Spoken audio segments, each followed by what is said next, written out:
Graças a Deus. Aleluia. Louvado seja o nome santo do Senhor Jesus. É uma grande responsabilidade, né? Pregar a palavra de Deus. E nós, a cada dia, somos conscientes de que nós não somos suficientes para essa tarefa tão grande. Então nós esperamos na graça de Deus e dependemos da sua misericórdia. E ainda mais partindo do fato de que o nosso irmão Cauã já pregou a mensagem hoje. Já pregou. Não tem mais o que outra mensagem, né? Porque uma bênção maravilhosa. Louvo a Deus por isso. Louvo a Deus pelo Cauã também. Falo sempre para o pastor William. E eu não ia citar diretamente esse versículo, mas a mensagem se resume nisso. Pela graça sois salvos por meio da fé. Aleluia. Isso não vem de vós, é dom de Deus. Não vem das obras, para que ninguém se glorie. Louvado seja o nome santo do Senhor nosso Deus. Amém? Isaías 46, louvado seja o Senhor. Um tema tremendo, né, irmãos? Isaías 46, vamos ler todo o capítulo. Todos acharam? Diz assim: a queda dos ídolos de Babilônia. Bel está abatido, Nebo se encurvou. Os seus ídolos são postos sobre os animais e sobre as feras. As cargas dos vossos fardos são canseiras para as feras já cansadas. Juntamente se encurvaram e se abateram. Não puderam livrar-se da carga, mas a sua alma entrou em cativeiro. Ouvi-me, ó casa de Jacó, e todo o restante da casa de Israel, vós a quem trouxe nos braços desde a madre, e sois levados desde a madre, quem trouxe nos braços desde o ventre, e sois levados desde a madre, e até a velhice eu serei o mesmo, e ainda até as cãs, os cabelos brancos, né?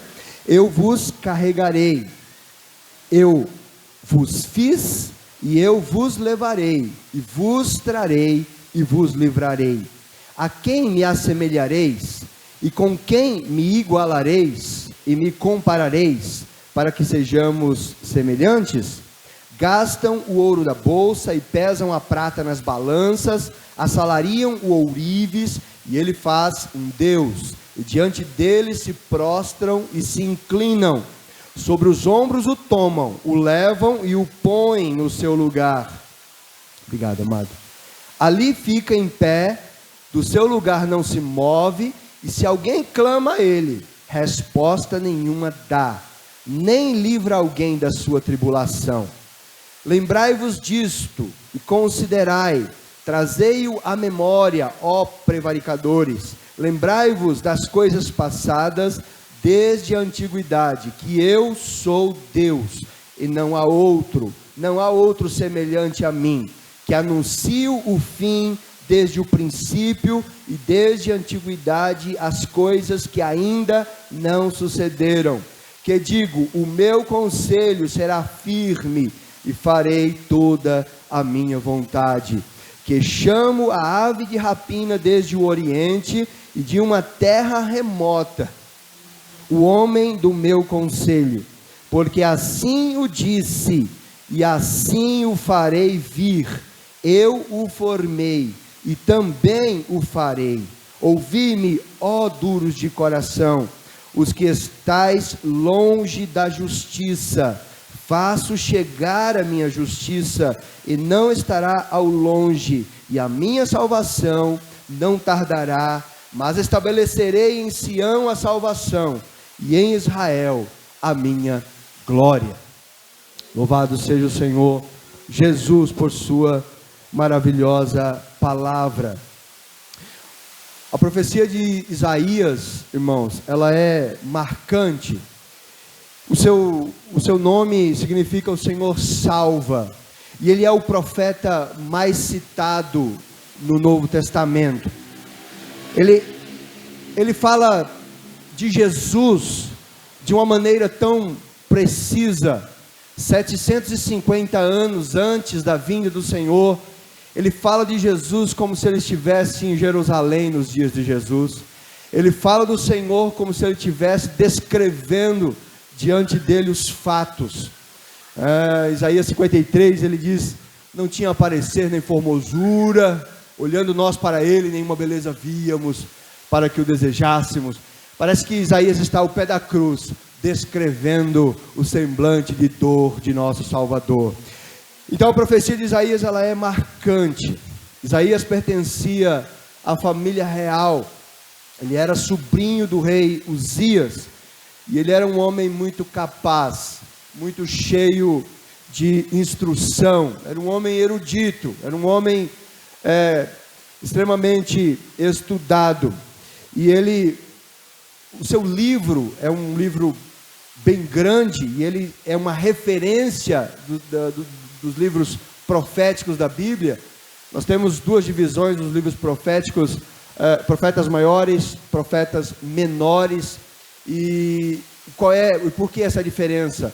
Por causa do tamanho do livro, né? O tamanho da escritura, não é a importância, né? Porque o mesmo Espírito que inspirou Isaías, inspirou Sofonias, inspirou Obadias, que tem apenas um capítulo, né? Mas é o tamanho do livro. Então Isaías é a referência. Por que maiores e menores? A referência é Isaías. E o seu texto, a sua escritura, ela é de um hebraico extremamente qualificado. Isaías era um homem de tal conhecimento que ele usa mais palavras do que qualquer outro livro. Ele não é o maior livro do Antigo Testamento. Salmos é maior do que ele. Aliás, Jeremias e Ezequiel também são maiores do que Isaías. Aí você me pergunta: não, irmão, mas tem 66 capítulos. Mas Isaías e Ezequiel têm mais palavras do que Isaías, são mais densos. Entretanto, para nós entendermos a erudição de Isaías, Isaías usa mais palavras diferentes do que todos eles.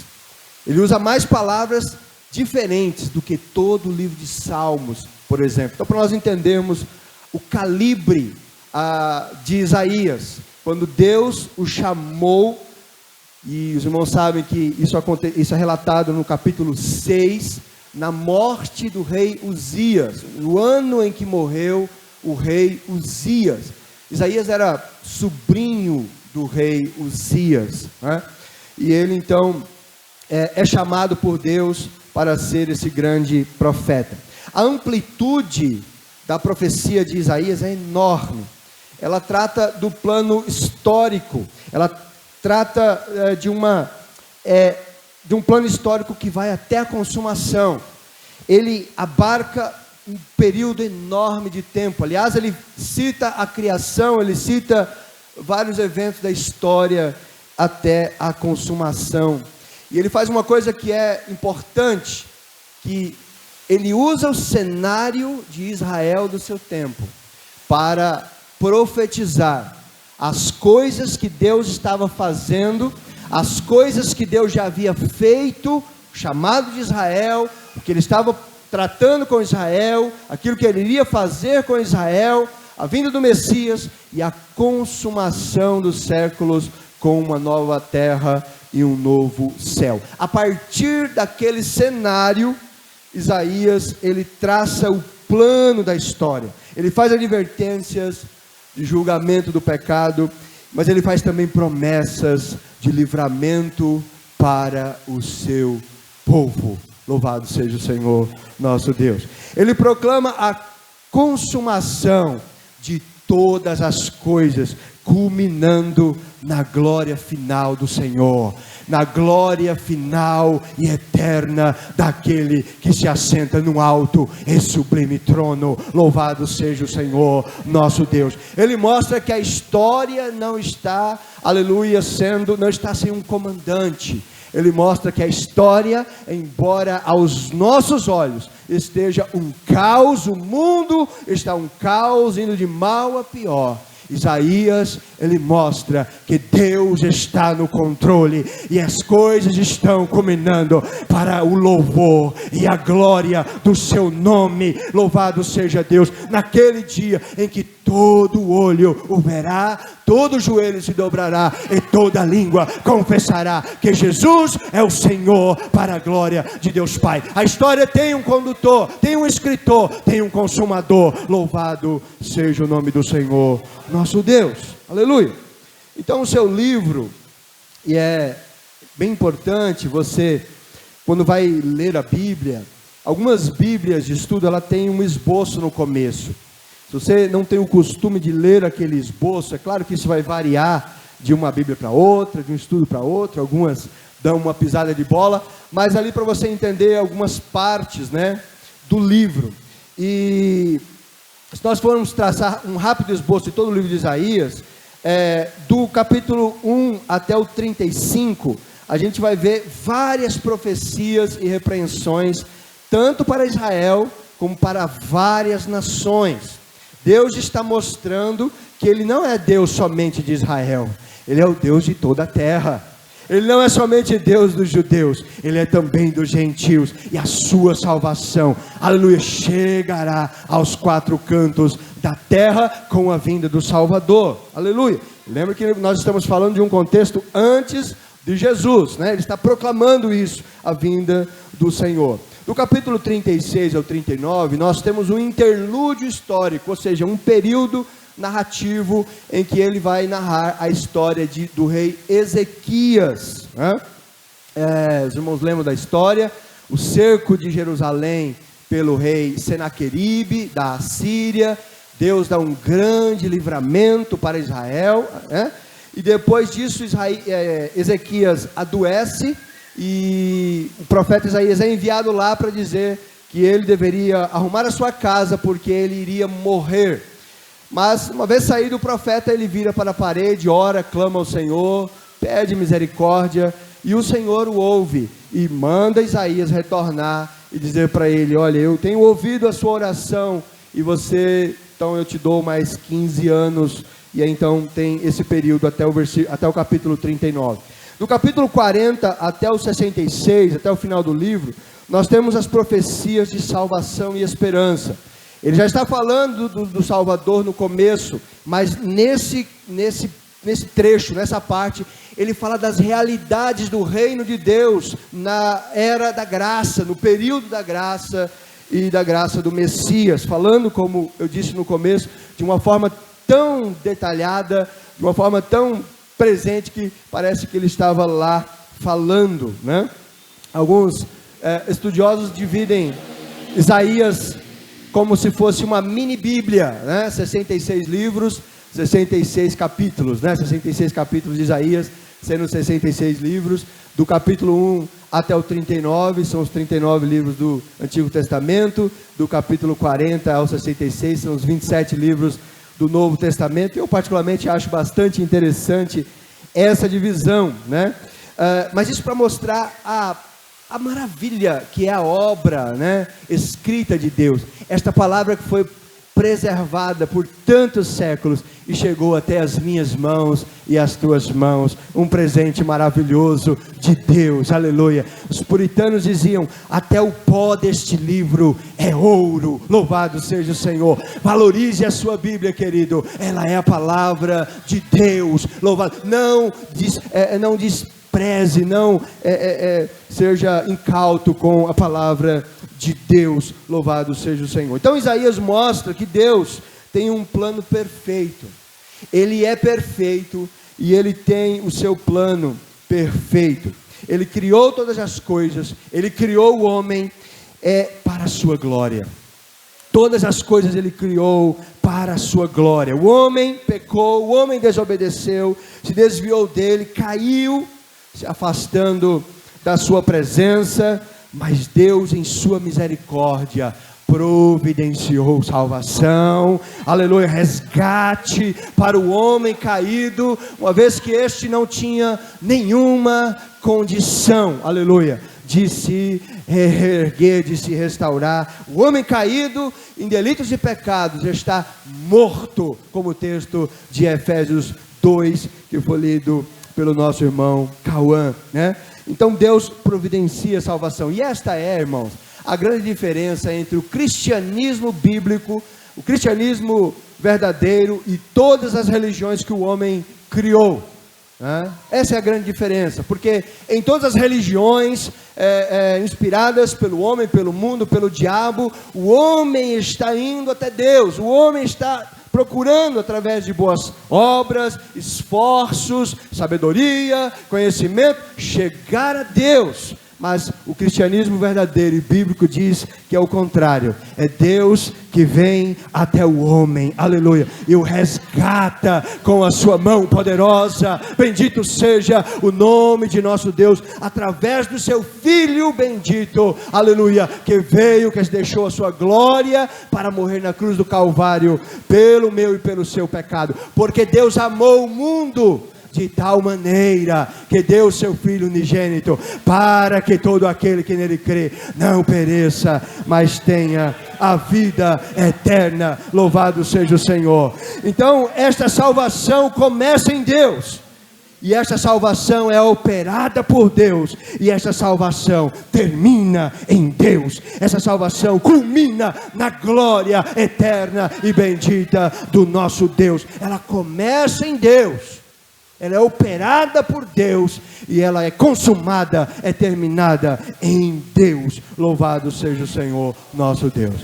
A salvação, aleluia, no Senhor Jesus, ela é prometida em toda a Escritura, desde o Éden, desde Gênesis 3,15, Deus disse para a serpente: você vai rastejar, você vai comer pó, você vai ser inimigo da mulher para o resto, né, da vida, né? E vai ter um detalhe: o descendente da mulher irá esmagar a sua cabeça. Você vai morder o calcanhar dele, mas ele vai esmagar a sua cabeça. Deus, ele começa a delinear o plano de salvação desde os primórdios, aleluia, mas ela começa a ganhar contornos extremamente vívidos em Isaías. A revelação de Deus, ela é progressiva, ela começa, Deus vai revelando, Deus vai falando, chama Abraão, Isaac, Jacó, forma o povo, desce para o Egito, manda Moisés, tira o povo do Egito, manda os juízes. Deus vai progredindo e mostrando, e a cada momento que passa, a cada livro que nós caminhamos na Bíblia, a cada século que a história avança, Deus está reforçando, aleluia, esta promessa maravilhosa: eu vou salvar, a salvação vem do Senhor, louvado seja o nome do Senhor. Jonas disse, aleluia, eu clamei do ventre do inferno, e o Senhor ouviu a minha voz, porque a salvação, ela vem do Senhor, louvado seja o nome santo do Senhor. Eu vou enviar o meu Salvador. Moisés, no capítulo 18 de Deuteronômio, ele diz: o Senhor vosso Deus levantará um profeta no meio de vós, semelhante a mim, a ele ouvireis. Aleluia, louvado seja o Senhor. Então a salvação começa a ganhar contornos extremamente vívidos em Isaías. Ele aponta, assim como toda a Bíblia, mas de uma maneira muito clara, ele aponta para o Evangelho de nosso Senhor Jesus Cristo. O Evangelho de Cristo, irmão, é a mensagem mais importante que esse mundo já ouviu. É a principal mensagem que esse mundo já ouviu. Este mundo não vai ouvir outra coisa mais importante do que o Evangelho de nosso Senhor e Salvador Jesus Cristo. Isso é um assunto que nós devíamos gastar as nossas vidas, gastar tempo.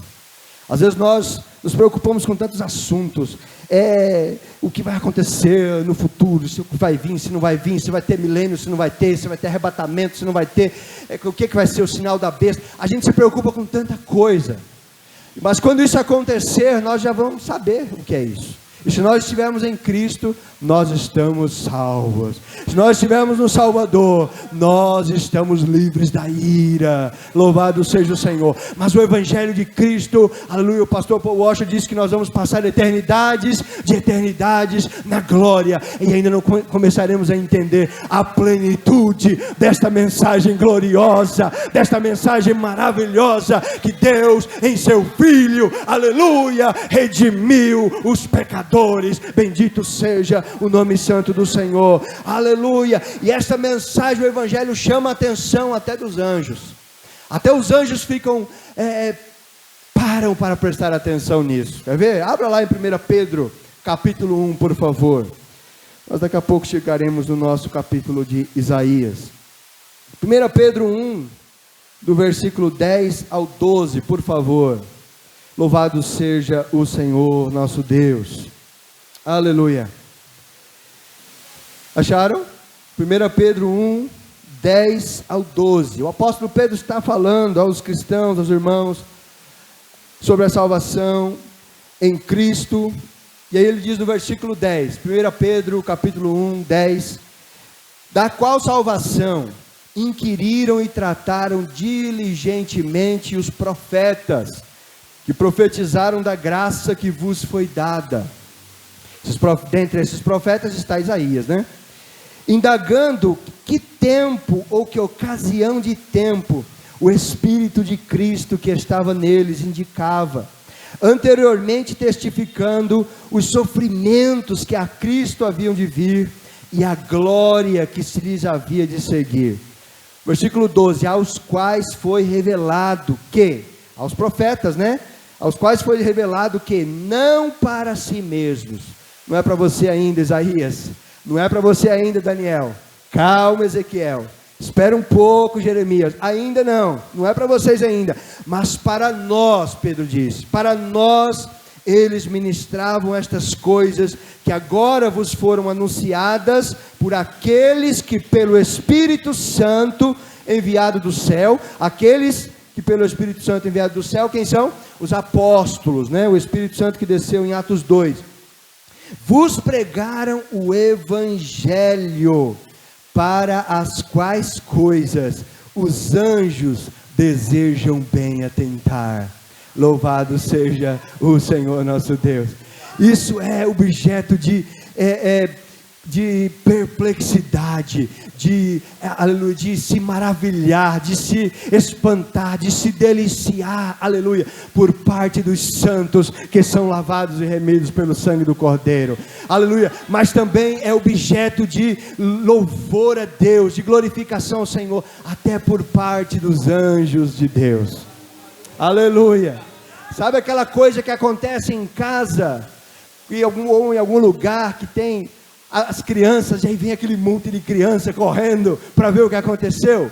Aconteceu algo e todo mundo se espantou, e chega, todo mundo começa a juntar, e as crianças vêm, umas começam a se amontoar em cima das outras. Eu fico imaginando essa cena, os anjos olhando perplexos. Que coisa maravilhosa, olha o que nosso Senhor fez, olha o que nosso Senhor fez por esses homens pecadores, olha que graça maravilhosa, louvado seja o nome santo do Senhor.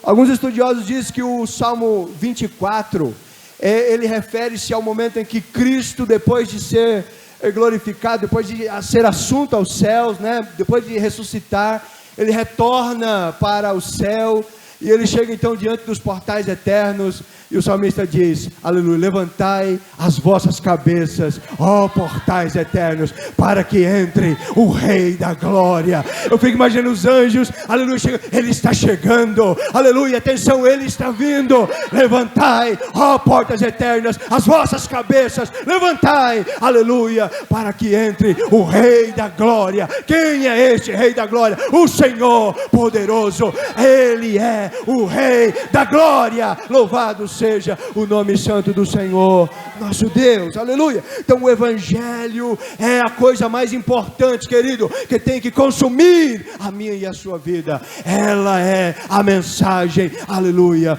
mais importante da nossa vida. Louvado seja Deus. A ponto do apóstolo Paulo dizer em Romanos 1, 16 e 17: porque eu não me envergonho do Evangelho, porque é o poder de Deus para a salvação de todo aquele que crê, primeiro do judeu e depois do grego. Louvado seja o Senhor nosso Deus. Então, o Evangelho é a salvação, e é a salvação para o povo de Deus, o povo do Senhor, que muitas vezes, na narrativa bíblica, você vai ouvir o povo de Deus. O povo de Deus, ele é um povo escolhido por Ele, escolhido por Deus, e muitas vezes você vai ver nas Escrituras, esse povo chamado de remanescente, um remanescente, o remanescente que Deus escolheu, o remanescente que Deus separou para si, aleluia, louvado seja o nome santo do Senhor. O apóstolo Paulo vai citar justamente Isaías, não precisa ler para nós ganharmos tempo, mas em Romanos 9, 27 ao 29, o apóstolo Paulo diz assim: também Isaías clamava acerca de Israel, ainda que o número dos filhos de Israel seja como a areia do mar, o remanescente é que será salvo, porque o Senhor executará a sua palavra sobre a terra. O Senhor fará a sua vontade, o Senhor executará a sua palavra sobre a terra, completando-a e abreviando-a. Como diz Isaías também, versículo 29, ele diz isso também. Como também antes disse Isaías, aí ele está citando Isaías 1,9. Se o Senhor dos exércitos não nos deixar a descendência, não nos deixar um remanescente, teríamos sido feitos como Sodoma e semelhantes a Gomorra. O que Paulo está dizendo aqui? Ele está falando que todos pecaram e carecem da glória de Deus. Todos pecaram, todos estão destituídos da glória de Deus. E se Deus não estivesse separado, se Deus não tivesse deixado um remanescente, ele fala acerca de Israel, o povo que recebeu a lei, o povo que recebeu as promessas, de quem eram os patriarcas, de quem eram os profetas, este povo que tinha o templo, tinha o culto, tinha os sacrifícios, tinha os sacerdotes, tinha todo o envolvimento do Senhor. Isaías diz: se o Senhor dos exércitos não nos deixasse um remanescente, nós já seríamos como Sodoma e Gomorra, que foram destruídos pela ira de Deus. Então, o povo de Deus é este povo que é o remanescente. Então o apóstolo Paulo reforça que a salvação começa em Deus, ela é operada por Deus e ela termina em Deus. A salvação começa em Deus quando o Pai elege o seu povo antes da fundação do mundo. A salvação é operada por Deus no seu Filho, que faz a remissão do seu povo. Esse que o Apocalipse diz, o Cordeiro que foi morto antes da fundação do mundo. E a salvação é aplicada por Deus quando o Espírito Santo regenera o crente, aqueles que foram chamados, pregador Cauã, aqueles que foram chamados, aleluia, pela graça, sois salvos por meio da fé. Isto não vem de vós, é dom de Deus. O Espírito Santo vem ao coração de pedra do pecador, aleluia, através da pregação da palavra, ele entra, ele transforma o coração de pedra em coração de carne, coloca fé naquele coração, aquele coração crê no Salvador e recebe uma nova vida, uma nova natureza. Aleluia, aquele que está em Cristo, nova criatura é, as coisas velhas já se passaram, eis que tudo se fez novo. Então Paulo diz em Romanos 8, 29 e 30, ele diz: porque os que dantes conheceu, também os predestinou para serem conformes à imagem de seu Filho, a fim de que ele seja o primogênito entre muitos irmãos. E aos que predestinou, a estes também chamou, e aos que chamou, a estes também justificou, e aos que justificou, a estes também glorificou.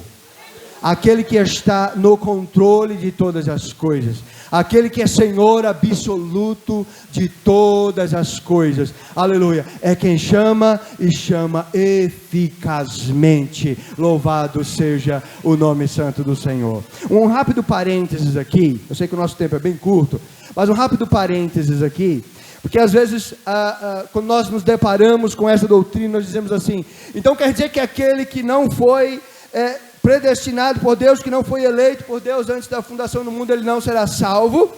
Não, ele não será salvo. Então, se alguém quiser ser salvo, ele não vai ser salvo. E a ideia que muitos fazem é que a pessoa vai chegar lá no céu e vai dizer lá, olha, eu quero ser salvo, eu creio em Jesus. Não, seu nome não está aqui na lista, não. Não, mas eu quero, eu me arrependi, seu nome não está aqui na lista, não. Não é isso que vai acontecer. Sabe por quê, querido? Porque o homem pecador, ele não quer Deus. O homem pecador não quer Deus. Deus, ele salva por graça, por misericórdia. E se ele não salvasse ninguém, ele continuaria sendo santo, justo e bom. Ele continuaria sendo Senhor, ele continuaria sendo amoroso, ele continuaria sendo um Deus glorioso, maravilhoso. Ele não deve nada às suas criaturas, mas por sua graça, ele elegeu aqueles que ele quis para salvar. E aqueles que ele elegeu virão a ele, aleluia, a ele, e louvarão o Senhor, serão quebrantados diante do Senhor. Jesus fala isso em João capítulo 6. Todo aquele que o Pai me dá, virá a mim, e todo aquele que vem a mim, eu jamais o lançarei fora. Ninguém pode vir a mim, se o Pai que me enviou não o trouxer. Então o homem não quer Deus, ele não deseja Deus. Se ele deseja Deus, é porque o Espírito Santo o regenerou, o resgatou, o transformou, e transformou ele numa nova criatura. Bendito seja o Senhor nosso Deus. Você ama Deus? Você ama Deus? Aleluia! Então não é porque Deus não salvou fulano, não é assim que nós pensamos, é porque Deus me salvou, porque Deus me salvou, aleluia. Eu não merecia, a sua misericórdia, o seu amor, aleluia, excede todo o nosso entendimento. Louvado seja o nome santo do Senhor. Então, tendo, irmãos, esse plano de fundo em mente, vamos para o capítulo 6, prometo ser rápido, não cansar vocês. Eu gostaria de dividir o capítulo 6 em 3 partes, versículos 1 ao 7, o julgamento de Babilônia, versículos 8 ao 11, o julgamento dos incrédulos, e por fim, versículos 12 e 13, os 2 últimos versículos, a justiça de Deus, a glória futura dos salvos. E por fim eu gostaria de fazer uma aplicação rápida, fechando com o tema: farei toda a minha vontade. Bom, os 6 primeiros versículos, você está com ela aberta aí? Em Isaías 46, amém? Rapidamente, os 2 primeiros versículos: Bel está abatido, Nebo se encurvou, os seus ídolos são postos sobre animais, sobre as feras, sobre as cargas dos vossos fardos, bom, Isaías está falando aqui sobre o julgamento que Deus vai fazer para com a Babilônia. E veja que aqui é algo importante, porque a Babilônia ainda não era o grande império nessa época, ainda era a Assíria. Então Deus estava dizendo: eu vou usar a Babilônia, eu vou erguer a Babilônia com Nabucodonosor, vou julgar o meu povo no cativeiro, mas depois eu vou julgar a Babilônia também. Por quê? Porque eu sou Deus de toda a terra, eu sou o Senhor da história. Então Bel e Nebo são deuses babilônicos. Bel é o mesmo que Baal, então na conquista de Babilônia pelos persas, que Isaías está profetizando, eles vão fugir e vão colocar as cargas em cima dos animais, do jumento, do cavalo, do camelo, e os deuses deles serão colocados em cima dos camelos. Isso será um fardo. Eles dizem assim: isso será um fardo. Os animais já estarão cansados de tanta carga, de tanto açoite, e ainda vão carregar esses deuses, deuses que não podem livrar, deuses que não ouvem oração, deuses que não puderam livrar a Babilônia da mão dos seus inimigos. Esses deuses não são nada. Aí ele entra no versículo 3, ele diz: ouvi-me, ó casa de Jacó, e todo o restante da casa de Israel, vós a quem trouxe nos braços desde o ventre, e sois levados desde a madre, até a velhice eu serei o mesmo, e ainda até as cãs eu vos carregarei. Veja, Deus faz aqui um paralelo, um contraste, que os ídolos, os deuses de Babilônia eram carregados sobre animais de carga. Deus está dizendo: olha só como vocês são tolos. Os deuses de Babilônia não puderam guardar Babilônia e precisam ser carregados. Agora eu sou o Senhor e eu carrego vocês, Israel, desde o ventre. Sou eu que carrego vocês, sou eu que carrego o meu povo, sou eu que carrego, aleluia, a minha igreja, sou eu que carrego aqueles, aleluia, que eu chamo. Eu não sou carregado, eu carrego. Eu não sou conduzido, eu conduzo. Louvado seja o nome do Senhor. Então ele traz um julgamento sobre os ídolos de Babilônia, e eu estou correndo aqui para nós caminharmos. Israel havia se corrompido com os deuses da Babilônia, e Deus está dizendo: a quem vocês querem me assemelhar? Vocês estão adorando Baal, a quem vocês querem me assemelhar? Tem o louvor, né, que nós louvamos. E com quem me igualareis? Israel havia se corrompido com esses deuses desde a época de Acabe e Jezabel. Os irmãos conhecem a história. O problema é que eles se tornam tão tolos como esses próprios deuses. O Salmo 115, versículos 4 e 8 diz que os ídolos deles são ouro e prata, obra das mãos de homens. Tem boca, mas não falam, tem olhos, mas não veem, tem ouvidos, mas não ouvem, tem nariz, mas não cheiram, tem mãos, mas não apalpam, tem pés, mas não andam, nem som algum sai da sua garganta. Até aí Isaías fala isso também no capítulo 46, não fala? Mas olha o que o salmista diz no versículo 8 do Salmo 115: tornem-se semelhantes a eles os que os fazem e todos os que neles confiam. Aqueles que confiam em deuses, aqueles que confiam em imagens, aqueles que confiam em ídolos, se tornam semelhantes a eles, com seus ouvidos tapados, com seus olhos tapados, o seu entendimento obscurecido para não enxergar a verdade, porque só a obra da graça de Deus pode libertar um homem. Só a obra da graça de Deus pode levantar o pobre do pó e do monturo erguer o necessitado e o fazer assentar entre os príncipes do seu povo. Aleluia, como príncipes que estão aqui nesta noite adorando e exaltando ao nome do Senhor, que foram regenerados pelo Rei dos Reis e Senhor dos Senhores. Então Deus julgará a Babilônia, Deus julgará o mundo pecador. Lembra que eu falei que Isaías usa o contexto de Israel para fazer uma projeção futura da eternidade? Pois Deus diz: eu vou julgar a Babilônia, aleluia, porque Deus julgará o mundo pecador, o sistema pecador, inimigo de Deus. Deus julgará, não ficará nada impune, querido. O nosso momento, não só no Brasil, no mundo todo, é terrível. Um judiciário corrompido, uma política complicada, leis extremamente complicadas, enviesadas. O Senhor, aleluia, julgará todas estas coisas. O mundo preso, aleluia, aos sistemas mundanos, né, os sistemas que a Babilônia representa. Deus julgará tudo isso no seu devido tempo.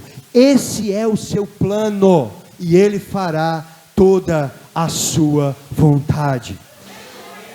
Dos versículos 8 ao 11, é o julgamento dos incrédulos. Ele fala: lembrai-vos disso, considerai, trazei à memória, ó prevaricadores. Prevaricadores, porque Israel conhecia a palavra, e eles faziam diferente daquilo que a palavra dizia. Eles não cumpriam com a sua responsabilidade. A prevaricação é quando alguém tem uma autoridade e ela não exerce essa autoridade. O pastor William pode nos explicar melhor sobre isso. Mas um agente do governo, um funcionário público ou um policial, ele tem que agir. Se ele não agir no momento que ele deveria agir para cumprir a sua autoridade, a sua responsabilidade, ele pode incorrer num crime de prevaricação. Por que Israel é prevaricador? Porque eles eram o povo, aleluia, que recebeu a lei de Deus. Eles tinham a lei, eles tinham a palavra, eles tinham os profetas, né? No tempo de Davi era a nação mais poderosa do mundo. Então eles poderiam conquistar, eles poderiam dominar, mas espalhar a graça e o amor de Deus. Mas em vez disso, eles conquistavam as nações, mas pegavam os deuses dessas nações para adorar, virando as costas para o Senhor. Então o Senhor diz: lembrem-se disso, considerem, pecadores, prevaricadores, tragam isso à memória. Lembrem das coisas passadas desde a antiguidade, que eu sou Deus, não há outro Deus. Vocês não conheceram outro Deus, aleluia, vocês inventaram deuses para vocês, não há outro semelhante a mim, que anuncio o fim desde o princípio, desde a antiguidade, as coisas que ainda não sucederam, que digo, o meu conselho será firme, eu farei toda a minha vontade. Então, Deus julgará Israel, os incrédulos, através do cativeiro babilônico, porque eles prevaricaram. Deus julgará os incrédulos, aleluia, naquele grande dia da volta de Jesus. Aqueles que receberam a palavra, mas não creram, viveram, aleluia, uma vida de aparência, uma vida falsa, uma vida escondida, que não creram na palavra de Deus. Deus julgará também. Esse é o plano de Deus, e Ele, aleluia, fará toda a sua vontade. Ele julgará não somente o mundo e o pecado, aleluia, mas julgará também os pecadores que não se arrependeram. Louvado seja o Senhor. E por último, 12 e 13, eu estou resumindo, a justiça de Deus. E o pastor William fez aqui uma série, sobre isso, sobre a questão da justiça de Deus, foi tema da escola dominical, e ele fez uma série aqui sobre isso. Então, os irmãos já estão craques nesse tema. Sim ou não? Sim ou não? Amém. Se você disser assim para mim, pastor, eu tenho dificuldade de entender isso. Calma. Você precisa orar a Deus e clamar a Deus, porque isso é algo maravilhoso, é dado por Deus em nosso coração, e nós clamamos ao Senhor para que Deus nos dê compreensão e entendimento sobre essas coisas, aleluia, de maneira constante. Lutero, quando a reforma estava caminhando, ele pregava o evangelho constantemente para eles, e um dia alguém disse: Lutero, por que você prega o evangelho toda semana para nós? Ele disse: porque vocês esquecem toda semana, Então, tem que ser pregado. Então, o pastor vai pregar sobre esse assunto, tem que ser pregado de novo. Preste atenção, peça graça ao Senhor, diga: Senhor, ilumina meu entendimento para compreender essas verdades tão maravilhosas, para que ela desça ao meu coração, transforme minha vida, e eu me satisfaça, aleluia, em Ti, cada vez mais. Louvado seja o nome santo do Senhor, nosso Deus. Irmãos, a doutrina, a teologia, o estudo, ela só tem valor se desemboca na vida, se ela transforma a minha e a sua vida. Ela não é somente um assunto teórico, ela tem que desembocar na prática, em vida santa, em vida transformada, aleluia, crescendo na graça e no conhecimento de nosso Salvador Jesus Cristo. Louvado seja o nome do Senhor. Então, Deus, aleluia, aqui no versículo 12 e 13, fala sobre a justiça de Deus. Ele diz: ouvi-me, ó duros de coração, que estáis longe da justiça. Aleluia. Faço chegar a minha justiça, e não estará ao longe, e a minha salvação não tardará. Mas estabelecerei em Sião a salvação, e em Israel a minha glória. Louvado seja Deus. É Deus quem trará a justiça, é Deus quem traz a justiça, é Deus quem trouxe a justiça, aleluia, ao coração daqueles que creram. É Deus que trará a justiça ao coração daqueles que ainda não creram. A justiça de Deus pela fé em Cristo Jesus. Deus, ele deu a lei para o povo de Israel, e Israel tentou estabelecer a sua própria justiça através das obras da lei, mas era a lei que mostrava o conhecimento do pecado e apontava, aleluia, para o Salvador. Louvado seja o nome santo do Senhor.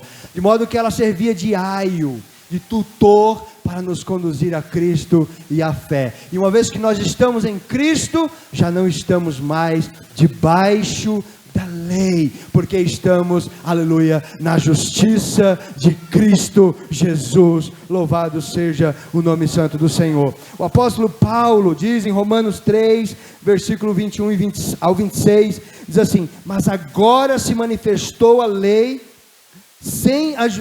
mas agora se manifestou sem a lei a justiça de Deus, tendo o testemunho da lei e dos profetas. Isto é, que justiça? A justiça de Deus pela fé em Jesus Cristo, para todos e sobre todos os que creem, porque não há diferença, porque todos pecaram e destituídos, separados estão da glória de Deus, sendo justificados gratuitamente por sua graça, pela redenção que há em Cristo Jesus, ao qual Deus propôs para propiciação pela fé no seu sangue, para demonstrar a sua justiça pela remissão dos pecados dantes cometidos sob a paciência de Deus, para demonstração da sua justiça neste tempo presente, para que ele seja justo e justificador daquele que tem fé em Jesus. Isso aqui é assunto para uma série de mensagens que é com o pastor William, né? Mas em suma, Paulo está dizendo, todos pecaram, todos estão separados da glória de Deus, mas aqueles por quem Cristo morreu, são justificados gratuitamente por sua graça, para a redenção que há em Cristo Jesus, ao qual Deus propôs, aleluia, para propiciação. A propiciação é a morte substitutiva. Ele morreu a morte que nós deveríamos morrer, em nosso lugar. Ele morreu por mim e por você. Aleluia, e quando nós cremos nele, os nossos pecados são imputados sobre ele, e Deus derramou a sua ira sobre ele, aleluia, e esses pecados foram cobrados do seu Filho na cruz do Calvário, para que nós fôssemos justificados diante de Deus. A dívida está paga, você é justo diante do Pai, não pelos seus méritos, mas pelos méritos do Filho de Deus na cruz do Calvário, aleluia. E quando nós cremos nele, acontece uma coisa maravilhosa, a justiça dele, ele é santo, ele é puro, ele nunca pecou, a justiça dele é atribuída a nós, os que cremos, aleluia, de maneira que Deus, quando olha para nós, não vê os nossos pecados, mas vê o sangue de Jesus Cristo, que nos purifica de todo o pecado. Ele propôs, aleluia, para a propiciação pela fé no seu sangue, para demonstrar a sua justiça, porque ele tinha que cobrar essa dívida. Ele não poderia perdoar a minha e a sua dívida sem cobrar essa dívida, senão ele não seria justo. Então ele cobrou, mas ele cobrou de outro, ele cobrou, aleluia, do Cordeiro de Deus, que tira o pecado do mundo, ele cobrou daquele que morreu por mim e por você, em nosso lugar, morreu a nossa morte, para que fôssemos feitos justiça de Deus, para que ele seja justo e justificador daquele que tem fé em Jesus. Então Isaías diz isso: ouvi-me vós, duros de coração. É comigo e com você que ele está dizendo. Oh, duro de coração, você não creu porque você é melhor, você creu pela graça de Deus na sua vida.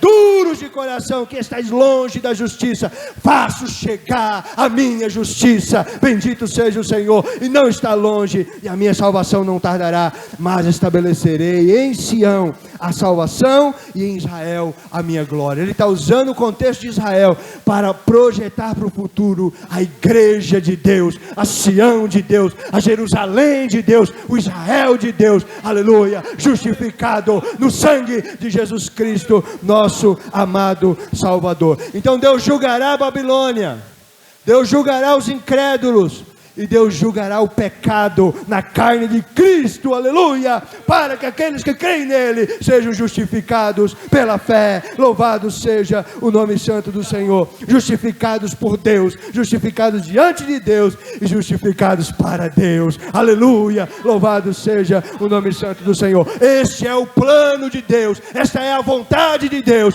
e ele cumprirá e fará toda a sua vontade. Louvado seja o nome santo do Senhor. Aleluia. Para concluir, aleluia, farei toda a minha vontade, a vontade de Deus, a vontade de Deus. Pense, um momento nessa palavra, a vontade de Deus, o plano eterno de Deus, os propósitos de Deus que não podem ser mudados. A gente não cita muito Jó 42:2? Eu sei que tudo podes e os teus planos nunca podem ser impedidos. É essa a vontade de Deus, é o plano, é o que Ele estabeleceu, não pode ser mudado. Ele é soberano, Ele está num trono de glória que nada escapa ao seu controle. Pense na vontade de Deus agora. Pense na vontade de Deus agora. Agora pense o que eu quero, o que você quer, o que eu sonho, o que você sonha. Pense agora em tudo isso. Aleluia. Agora pense que meu sonho, o seu sonho, minha vontade, a sua vontade são suscetíveis a uma série de fatores, mas a vontade de Deus será feita plenamente. Aleluia. Compare agora com seus planos terrenos, compare agora com suas vontades, muitas vezes egoístas. Compare agora com tudo quem é você, que surgiu há poucos anos atrás. Quem é você que nasceu aqui, talvez o mais vivido, mais experiente, tem aí talvez seus 80 anos, tem alguém de 80 anos aqui? Tem? Não? Amém, glória a Deus. Então, os seus 80 anos, pense, né? Aleluia, que você e eu somos agora de 80 anos para cá. Eu tenho só 40, metade disso. Tem uns aqui menos, né, Cauã? Tem a Petite Rica ali, né, cantando e pulando, uma bênção ali, espertinha, né? Pouquinhos anos. Quem somos nós, aleluia, diante da vontade do soberano Deus, eterno e maravilhoso? E mais do que isso, querido, mais do que isso, querido, não é simplesmente quem somos nós diante dessa vontade, mais do que isso, Ele nos chama para fazer parte desta vontade maravilhosa. Não é a minha vontade que vai prevalecer, é a vontade dEle. Então quanto mais eu me absorver, aleluia, dessa vontade que vai se cumprir plenamente, aleluia, que nada poderá impedir, aleluia, quanto mais eu me absorver dela, aleluia, mais, aleluia, alegre, mais satisfeito, mais, aleluia, realizado. Quantos não querem se realizar aqui, né? Você diz, se eu fizer aquilo, eu vou ser realizado. Se eu trabalhar naquela empresa, eu vou ser realizado. Se eu casar com aquela pessoa, eu vou ser realizado, não é assim? Aleluia. Todas essas coisas são bênçãos que Deus pode nos dar, com certeza, aleluia, mas não existe maior realização, querido, do que você se encontrar nele, se encontrar em Cristo, salvo dos seus pecados, aleluia, adorando Ele, na beleza da sua santidade. Você tem um futuro, você tem uma glória, aleluia, destinada para você. Não existe maior realização do que essa. Louvado seja o nome santo do Senhor. Então pense na vontade de Deus. Jesus nos ensina a orar dizendo, seja feita a tua vontade, assim na terra, como ela é feita no céu. Seja feita a tua vontade, bendito seja o Senhor nosso Deus. E quando ele estava no Getsemane, para a cruz, ele orava e dizia, Pai, se possível for, passa de mim este cálice, Senhor, mas não seja como eu quero, não seja conforme a minha vontade, mas a tua vontade será perfeita, será feita toda a sua vontade, seja como tu queres. Bendito seja o nome santo do Senhor, aleluia. Nós somos chamados para viver esta vontade, querido. Louvado seja o Senhor nosso Deus, porque Ele fará a sua vontade. Então, se Deus fará a sua vontade, nós precisamos entender a vontade de Deus. Efésios 5:15, para concluir, aplicação, abra por favor, Efésios 5:15, aleluia, louvado seja o nome do Senhor. Efésios 5:15 ao 18,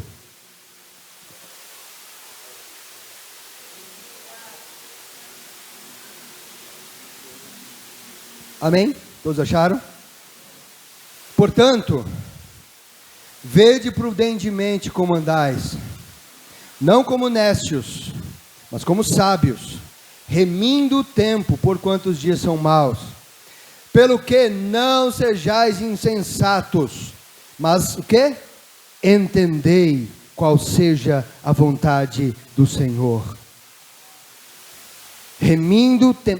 Portanto, vede prudentemente como andais, não como necios, mas como sábios, remindo o tempo, porque os dias são maus. Pelo que não sejais insensatos, mas entendei qual seja a vontade do Senhor. Como eu posso fazer isso, pastor? Olha o versículo 18: e não vos embriagueis com vinho, em que há contenda, mas enchei-vos do Espírito.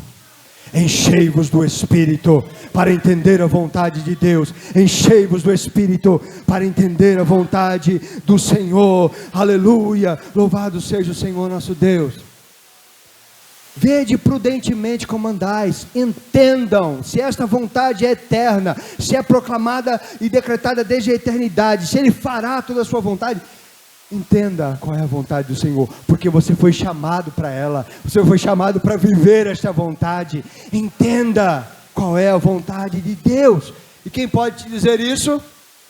Nem o pastor pode fazer isso, nem a tua esposa, teu esposo, teu filho pode fazer isso, teu pai, mas o Espírito Santo sim, querido, e a palavra de Deus. Então vede prudentemente como andais. Aleluia, leia a palavra de Deus, ore constantemente, venha à casa do Senhor, não para vocês, não que isso seja obras para você se vangloriar ou para você ser salvo, não, mas isso é resultado da salvação. É isso que Paulo está dizendo. Paulo, ele escreve, as cartas de Paulo são maravilhosas, porque a primeira parte, normalmente ele fala a doutrina, ele fala a questão, a teologia que está por trás do que ele vai aplicar. E a segunda parte ele aplica. Então você fica atento nessas palavras. Portanto, pois, então, que ele está dizendo, diante de tudo que foi exposto, então, aleluia, vede prudentemente como andais. Então, vocês foram salvos, vocês foram eleitos, vocês foram regenerados. Então, revesti-vos, aleluia, como eleitos de Deus, santos e amados, de entranhas de misericórdia. Louvado seja o Senhor nosso Deus, aleluia. Portanto, se já ressuscitastes com Cristo, buscai as coisas que são do alto, onde Cristo está sentado à destra do Pai, aleluia. Porque Cristo é a vossa vida, e quando Ele se manifestar, então vós vos manifestareis com Ele em glória. Louvado seja o Senhor nosso Deus. Então, já que tudo isso está exposto, entendam a vontade de Deus. É isso que ele está dizendo. E por fim, se Deus fará toda a sua vontade, você precisa entender a vontade de Deus, e você precisa experimentar a vontade de Deus. Romanos 12, 1 e 2, para nós fecharmos. Romanos 12, 1 e 2. Aleluia. Glória a Deus.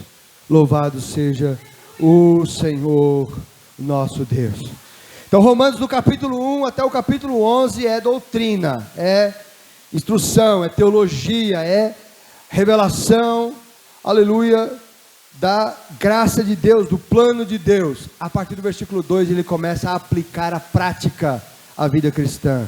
Então ele começa dizendo, 12, 1 e 2, rogo-vos, pois, irmãos, veja, essa é a palavra grega mais forte para um pedido, rogo, eu rogo para vocês, e essa é uma palavra que significa não somente um pedido, mas é também uma ordem.